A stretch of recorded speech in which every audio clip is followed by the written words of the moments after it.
కనీసం సింగరేణి డేను నిర్వహించని రాష్ట్ర ముఖ్యమంత్రి రేవంత్ రెడ్డి ఫుట్బాల్ ఆట కోసమని కోట్లాది రూపాయలు ఖర్చు పెట్టారని ఆరోపించారు మాజీ ఎమ్మెల్యే గండ్ర వెంకటరమణారెడ్డి. 18వ వార్డు బీఆర్ఎస్ కౌన్సిలర్ అభ్యర్థి గ్యాదంగి తిరుపతిని గెలిపించాలని కోరుతూ 18వ వార్డులో మాజీ ఎమ్మెల్యే గండ్ర వెంకటరమణారెడ్డి ఎన్నికల ప్రచారం నిర్వహించారు. ఈ సందర్భంగా ప్రజలను కలుసుకుంటూ 18వ వార్డు కౌన్సిలర్ అభ్యర్థిని గెలిపించాలని కోరారు. అనంతరం కార్నర్ మీటింగ్ లో పాల్గొని మాట్లాడారు. హామీలు చేయని కాంగ్రెస్ కు ఈ ఎన్నికల్లో ఓటు ద్వారా తగిన సమాధానం చెప్పాలన్నారు.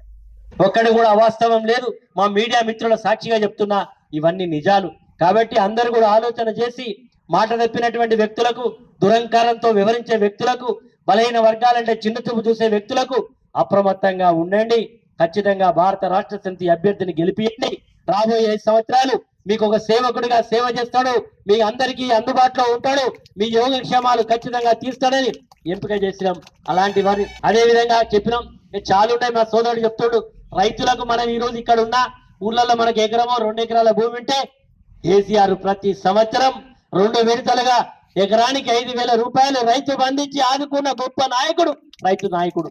మరి ఈ రోజు 15,000 అన్నాడు, అటైపోయింది. 2 లక్షల రుణమాఫీ ఇటైపోయింది. మన రేవంత్ రెడ్డి మాత్రం అటైపోయిండు. ఈ రోజు ఇన్ని దుర్మార్గమైనటువంటి వ్యవహారాలు చేసినటువంటి మరి కనీసం సింగరేణి డే డిసెంబర్ 23 నాడు జరుపుకోవాల్సిన డేను కూడా జరుపుకోలేనటువంటి పరిస్థితి. ఎందుకైనా జరుపుకుంటలేరంటే మన పెద్ద సారుకు ఫుట్బాల్ ఆట అంటే ప్రేమట. నువ్వు ప్రేమ ఉంటే నీ పైసలు ఇచ్చుకోలేబోయ్ అంటే సింగరేణి పైసలు తీసుకుపోయి 10 కోట్ల రూపాయలు ఆ సింగరేణిలో డబ్బులు ఇచ్చి అత్త సొమ్ము అల్లుడు దానం చేసి ఈ రోజు కనీసం సింగరేణి డే కూడా జరుపుకునేటువంటి పరిస్థితి లేదు. ఇవన్నీ వాస్తవాలు నేను చెప్పింది. దమ్ముంటే కాంగ్రెస్ పార్టీ నాయకులు నేను చెప్పింది అవాస్తవం చెప్పమనండి, నేను డైరెక్ట్ గా సమాధానం చెప్తా. కాబట్టి ఇన్ని తప్పుడు వ్యవహారాలు చేసేటువంటి పార్టీల పట్ల అప్రమత్తంగా ఉండండి. ఈ ప్రభుత్వం ఎక్కువ కాలం ఉండదు. ఇప్పటికి అంతర్గత కళాలతో కొట్టిమిట్లాడుతుంది.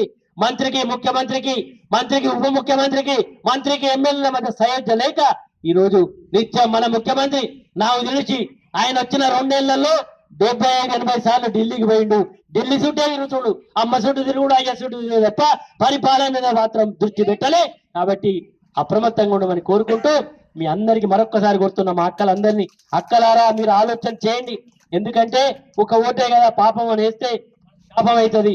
శాపం కాకుండా ఉండాలంటే సోదరుడు తిరుపతి కారు గుర్తుకు వేయండి, కారు గుర్తుకు వేసి గెలిపియండి. మీకు సేవకుడిగా సేవ చేస్తాడని కోరుకుంటూ